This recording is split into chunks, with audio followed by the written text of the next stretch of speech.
I'm so grateful I got cheated on. 4 years ago, I thought my life was completely over, but now I can say I'm grateful for the heartbreak that broke me. Welcome back to my channel, guys. If you're new here, welcome. It's your girl, Danny, and on this channel, we talk about all things that make you the greatest version of yourself. Now, grab your popcorn because we have a juicy story time today. As you guys can see by the title, I'm going to be sharing my story of how I got cheated on. Now, this isn't to expose anybody, but to show you guys how I've grown as a woman, my personal journey, and my spiritual journey as well. Now, back in 2021, this was right around the time where I cut off my narcissistic family, but that is a whole different story. They may have a lot to say about my relationship, whatever. I really do not care. And that's one of the reasons that I didn't really want to make this video, but we're going to make it anyways for educational purposes. So anywho, I had moved in with my partner in 2021. And prior to me moving in, we had been together for 4 years. And I had moved in with her and her family. And this was like, because we were going to move out of state. So I decided to move in with her family first and kind of just get like a feel or whatever. And honestly, like, I wouldn't say that, like, I didn't think there was anything negative in the relationship. I felt like we had a very good, like, friendship, like, in the relationship, like, we were best friends. But, you know, excuse me. I'm trying to plug in my phone. But, you know, one thing led to another. And one day she just came home and told me that she cheated on me with her coworker. Which is crazy because I actually met her coworker. Like, not long before that happened, I had met the girl. And so I was really disappointed in my partner. I was very disappointed. I was very hurt. I was very confused. Very confused. And I remember, like, just feeling like an out-of-body experience when she told me. Like, I was so numb. And I was kind of just like, okay, let's just leave it alone. Like, it's fine. Like, I was saying it was okay and it wasn't. And I think that I numbed myself because it was so painful to know I just cut off my family. Like, I don't have family. I only had a part-time job. I was only working weekends. I was very codependent of my partner. And honestly, like, I grew up very unfortunate. So meeting this person who loved me unconditionally and showed me unconditional love, because that's one thing. You can call her what you want. You can call her a cheater. You can call her whatever you want. I was in a relationship and I'm telling you, this girl has a very big heart. People make mistakes. I'm not saying cheating is right, but I am going to value what I learned from the relationship. And the one thing was she taught me what it means to have unconditional love. So for me, I kind of, because I was still very young and because I hadn't fully gone into my healing journey, I felt like I needed her in order to feel that sense of love, which was a very toxic way to feel and handle the situation. So I ended up staying with her after she told me she cheated. And it wasn't, this was like mid-July. So it wasn't till like the beginning of August I felt called to just like go through her phone again. So I did. And come to find out, her and the other girl, we're going to call her Lala, they were still texting back and forth, still flirting. Mind you, like I said, Lala knew about me. She knew I lived in the house. She knew everything. And I want to say, like, I was so judgmental towards her in the beginning. I was very judgmental because I was like, what kind of woman, like, will entertain somebody that is in a whole relationship and lives with their partner and everything? You know what I mean? So that was a very upsetting. And I think that also it put me in this spiral of comparison. And I found myself comparing myself to this woman because she was a very beautiful, like, she is a very beautiful woman. She's a very beautiful woman. I feel like I don't know her that well because obviously we're not friends, but I do know, like, things enough to know, like, okay, she seems like a good person. So I kind of started spiraling and losing my sense of worthiness because I would compare myself so much to this woman about, well, what does she have? Like, what would make my partner leave me for her? Blah, blah, blah, blah, blah. Is it her looks? Is it her brains? Is it her education? Like, what is it, you know? And that really messed me up and it messed up my confidence and it really caused me to have a lot of anxiety. I had a lot of anxiety, especially when it came to myself, and it came to a point where I would, like, start apologizing for everything, like the way that I spoke, if I made a mistake, because I felt insignificant, right? And again, I was struggling so much with myself already because I was already going through this big shift with, like, cutting off my narcissistic family and like being accepting of the fact that like, I grew up in an environment that was unfortunate. So it was a lot of like realization. But the part that hurt me the most about this breakup was the fact that, like I said, I had moved in with her family. And because I didn't have my family, I was very close with my ex's family, like very, very close. And I looked at her mom as another mom. Like she was like, a mom figure. Like she actually would like teach me things that my mom just never really taught me about, or talked to me about, I should say. And so what really hurt was that the moment that me and my ex broke up and the mom found out that we broke up or whatever, she went ahead and waited for the perfect moment to use something so small against me to create drama. And the thing that she did was she lied and she made up a rumor saying that I was talking shit about her. And that was the reason that she didn't like me, that she wanted me to get kicked out, this, that, and the third. Mind you, there was a Ring camera in the living room that day. I remember that specific day and what I talked about. I remember I was sitting on the long sofa against the window, and she was on the other side of the living room doing nails. And I was having a conversation with somebody in the living room about why I was sad. I was sad because my partner cheated on me, and now I'm in this house with her family, and she's out there entertaining another woman. I was hurt. I was heartbroken. So I was speaking about it. I then go to say, I remember the comment that I made. I made a comment basically saying how now I feel like in this house I have to walk on eggshells because without her I feel like kind of unsafe. I felt kind of unsafe, uncomfortable, because her mom one day made a comment about me wearing biker shorts, right? She was basically telling my ex that I wasn't allowed to wear biker shorts because of her man. And I felt like that was very sexist because I wear biker shorts to the gym. I wear them to work. I wear them everywhere. And so for you to say I can't wear biker shorts because you're a man, it's like, I'm not the issue. You know what I mean? So I did make a comment about that. And I did say like, oh, like it was an example. Like, oh, examples like this are reasons why I would feel uncomfortable that she's not around anymore, that my ex isn't around anymore. That's what I said. So what the mom did, what my ex's parents did, they decided to watch that entire conversation, the entire conversation of me hurting, and take that one piece that I said and automatically use it against me. And they kicked me out and I became homeless. And that really that affected me more than the breaking up. Because at the end of the day, at least the breakup, like there was honesty, and at least there was something that we were trying to make it work. And they came in and they made matters worse. So yes, I became more depressed. Yes, I became more self-conscious about myself. Like I felt worthless. I felt like I had no reasons to be living. Like it felt like I felt like shit and I was miserable. I was so miserable. And I felt very alone. And the thing is, my ex was never responsible for me becoming homeless. So she was always trying to be there for me. And as much as I was really grateful for her being there for me, I know now that what I needed in that time was to grieve, and what I needed was space. And I was never able to get that space because literally everything happened overnight. It was like we were together and then she broke up with me, started being with this other woman, and now her parents are trying to go against me. So obviously I felt like, damn, what the hell? I have nobody. I don't have that many friends. I don't have family. I don't have anybody.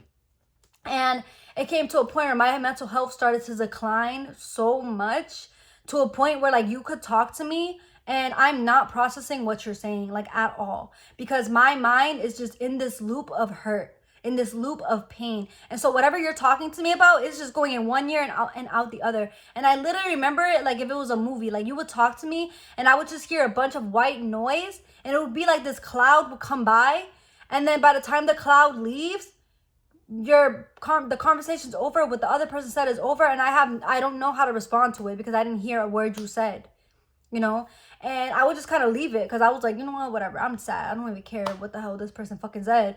And yeah, it was not healthy for me. And like I said, I really needed to grieve, and I just wasn't able to, because now I'm dealing with being homeless. Now I'm dealing with having to sit in the car all the freaking time in front of the house, because the car didn't move. The car did not move, guys. I'm not even gonna go there. It just didn't fucking move. So yeah, I didn't have my driver's license yet either. That was the issue. because like I said, I became so codependent in this relationship because that's all I knew. Because growing up in the environment that I did, it's like my narcissistic parents, this is what they do. They're gonna do everything for you, but not teach you certain skills just so they could talk and say that you don't know how to do stuff, you know? So I didn't have the skills to, like, I didn't know how to set boundaries. I didn't know how to speak up for myself. I didn't have a sense of independence. I didn't know any of that. So all I really knew was my partner. And so when I did start, staying in hotels and trying to get my life together, it's like she was always there. And I'm going to be so real, I didn't have boundaries. And so she would always come to me to the hotel. We would cuddle. We would have conversations about like, oh, things are going to get better. We're going to have a future together. We're going to be together. It's going to be okay. Mind you, she was messing with another woman. She was in another relationship with Lala while she was telling me that we were going to have this future together and we would spend, and it just, the cycle just went on. And it came to a point where my ex started living a double life and I allowed her to. And no, we weren't together, but it was still a matter of there was no boundaries as far as the certain conversations we were having. We had no business having conversations about a future. We had no business laying on a freaking sofa bed or a bed and cuddling. We had no business doing that, but I allowed it because I had no boundaries. Okay? Because I was so used to, oh, okay, she hurt me, but it's okay. Why? Because growing up with my family, they bullied me. They talked down on me. They gossiped about me. But what? Oh, we're still family. We still love each other and we would still be together. So that's what I learned. And now what I was doing was I was projecting everything that I grew up on. And I was I was basically going through the same experience in a different form in this relationship, right? And so anyways, I allowed the love triangle to happen, which I was in, and I fucking went crazy. And I went crazy because I got so tired of feeling drained. I got so tired of feeling worthless. I got so tired of, oh, I feel so good right now. We're cuddling in bed. We're talking about a future. And then she goes and leaves and goes up with Lala. And then God knows what they're talking about. God knows what kind of relationship they have. And then I'm in my head now that I'm alone.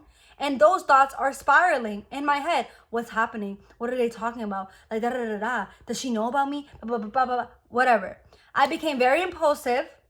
And it came to a point where I messaged Lala. And I let Lala know, hey, she's still messing with me, blah, blah, blah, blah, blah. I told her everything. And I want to say Lala partially believed me.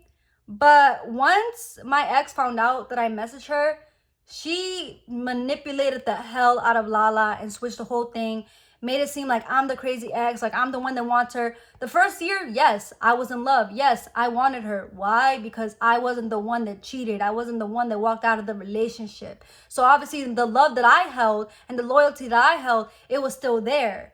Because for me, there was nothing wrong with the relationship besides the fact that she cheated. My ex cheated, And so when then it became like everybody was going against me. Like Lala was going against me, my ex was going against me, like the family was going against. So I was just like, bro, what the hell? And again, it just kept making me feel smaller and smaller. And looking back at it, it's like I was messaging Lala trying to prove a point of aha, she wants me, or aha, blah blah blah blah. But all I was doing was, one, embarrassing myself, and two, I was wasting my time and my energy. Because no matter of what the truth is, there's always going to be multiple truths to a story. I have my truth, which I'm saying right now, and maybe my partner has her truth, and maybe Lala has her own truth. So at the end of the day, it's like people are going to believe what they want. So I was wasting my time trying to prove a point, trying to prove my innocence, and I was, because I never lied. Like the things that I would say and what I'm saying now, that stuff was very much happening. I never lied, But again, you cannot force people to believe you at the end of the day. So I had to learn that. And so it just came to a point where like the more that I kept doing that, it was like I was shooting myself in the foot. It's like I was making things worse for myself. And I had to recognize and realize that I was playing a role in my own suffering. Because I was so quick to go and, oh, I have proof that we're together. I have proof that this.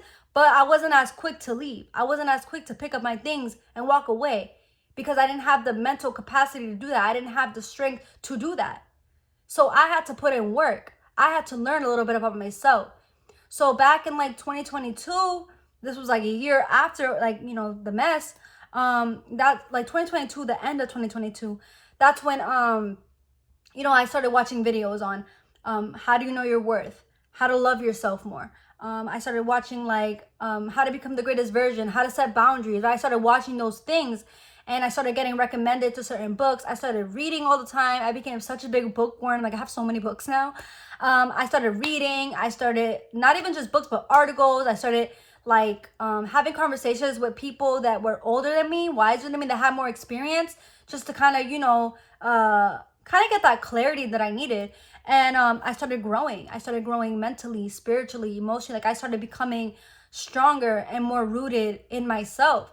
And I started realizing that the reason I didn't have boundaries and the reason I couldn't let go of my ex was because I felt like I needed my ex in order to feel that sense of love and that sense of importance that I didn't grow up feeling, because she was the only one that's ever made me feel that way. And I had to learn that the love that I was fighting for, the love that I was trying to prove my point for, and go and do all these extra things for, that love was always inside of me. But because I was looking externally, because I was getting caught up in the illusion, because I was getting stressed out, and because I was hyper fixated on this situation and this heartbreak, I couldn't see that clearly. So I had to go within. I had to start meditating. I had to start learning how to love myself. And that meant being comfortable with being alone, being comfortable with being okay with being the villain in other people's lives. You know what? I had to learn that. And I went ahead and I did. And it was hard because as I was learning, it was like I started realizing, damn, like I'm actually playing a big part in my suffering more than I even know it. You know, because the fact that I'm staying, the fact that I'm not setting boundaries, the fact that I'm over here arguing with another female, fighting over somebody, now that I look at it, it's beneath me. Like, I would never do that. Like, the person I am today would never do that, you know? And so I had to become the embodiment of this person that I am now, the version of me that doesn't fight, the version of me that doesn't go above and beyond trying to force people to love her, because that love is always going to be within me, right? Another big thing, that as I started to love myself, I started learning forgiveness. I started learning to forgive not just myself, but forgiving my ex and forgiving Lala. Because for me, for a long time, I had so much, like, it was just so much bitterness. And I don't even want to say hatred, because it wasn't never like that serious. But it was a lot of bitterness. And I just felt like the more that I carried on that bitterness, like I was never going to heal. In order to heal, I needed to forgive her. I needed to be understanding of her and understand that life is just a mirror. And I can't sit here and judge her for, oh, you got in the way of my relationship, you took everything from me. I can't do that. I cannot do that. Because at the end of the day, it's like, she's her own person, and she's also living life for the very first time. And she also maybe never learned boundaries. She probably didn't learn self-love. She probably didn't learn that stuff the same way I didn't. So what do I look like judging her? So I had to learn to not judge her and understand that the same way I'm experiencing and I'm learning is the same way she's experiencing, she's learning. Same with my ex, okay? She can be a cheater or whatever, but like I said, there are parts of her that I know very well, and that's another reason that I stayed around. That's another reason that I really did want to forgive her, because at the end of the day, she may have done little things, manipulated certain things, made things look differently, but she still held herself accountable to the fact that, yeah, she cheated. Yeah, she walked away from the relationship, you know? And that's why I'll always respect her, regardless of her flaws and regardless of her mistakes. Because at the end of the day, the only important thing for me is take accountability. I literally had to learn to forgive and to love myself. And I think that when I started doing that, it just changed my entire perspective. And I didn't feel as stressed. I didn't feel as drained. I didn't feel as unworthy, because I was like, you know what? Life is not happening to me. It's happening for me. And this situation is bringing me strength. This situation is not only teaching me about this relationship, but teaching me about other relationships, relationship with friends from the past, family members from the past, you know, things like that. It was teaching me so much, so freaking much. And now I can honestly say, like, I'm grateful that I got cheated on, because it led me to this path of having to learn how to gain independence, having to learn how to let go of codependency, having to let go of looking externally for validation or looking externally for love or affection or any of that. And that's what I was struggling with the entire time.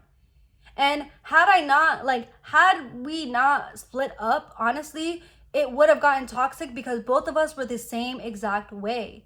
Me and my partner, me and my ex were the same exact way. Very attached. Big on like love and love and wanting to do everything for everybody and all that. Like, and it's just to a point where you have to learn that you are your own person. And I think looking back at that relationship, I didn't really see it as me being my own person. I looked at it as being, oh, we're just one. And the point of a relationship is not for somebody to come in and create that love for you, but it's for the people to come in and to add to the love that you already had. And so seeing that the minute this person broke up with me, I felt like I wasn't loved, or I felt like I didn't have a sense of love or importance, that shows a lot. And that shows that I didn't deserve to even be in a relationship in the beginning. And I'm okay with that. We both didn't deserve to be, none of us, the third party and everything. We didn't deserve to be in a relationship at that time because clearly there were things we had to work on. But you know what? We wouldn't have known that we had to work on these things had we not experienced what we experienced. So yeah, that heartbreak did change me. That heartbreak did bring out a new perspective, new things, new habits. And in creating those new habits, I just became the best version of me. And when I started finding my spark again, I started realizing that as I came back as me and I came back, and I found my happiness again, I realized that this happiness was different. It was more authentic, and I'm now more rooted in myself than I've ever been. And that I don't think I would ever be this rooted in myself had I not gone through pain. It wasn't just a breakup, but this breakup exposed a lot of truth about everybody else and how they felt about me. Like her family and everything. Like, I don't trust them. Because it's like, if you're that quick to, when something goes wrong, try to come and attack me and do all that. Not even attack me. I don't want to sound like a victim, but kind of just like create this like scenario is wild to me. Because there were more things that were said that honestly doesn't really matter because it's a whole nother story. But if you guys want to hear the story about the family drama or that aspect of it, I'm down to whatever. But I really want to focus on me right now. I really want to focus on my growth and how much I've grown as a person, and how, that specific time in my life really forced me to have to pick up on new ways of being so that I'm not in this flight or fight mode. And I just had to regulate my nervous system because, like I said, I was full of anxiety, full of negative thoughts, full of heaviness and pain. And it was like I had no other choice but to turn it around and become a completely different new version of me, because I would have completely lost myself and I would have failed at life. And the one thing about me is that failure is never an option. So this is for anybody out there who may be in a situation where they feel like they can't walk away from somebody. I want you to know that you absolutely can. And the minute that you find that love within you, you can literally walk away from anything. And nobody could tell you how to be. Nobody could define you. Everything just either adds or takes away from your life. And you have to be the one to determine what's adding and what's taking away. So that's what I learned. And again, I'm grateful that I went through that experience, and I love and respect everybody in this experience. I've learned through everybody, even through the hard times, even through the fights. So thank you guys so much for listening. I really hope that makes a lot of sense. And yeah, stay blessed, stay positive. And yeah, I'll see you guys in the next video. Bye.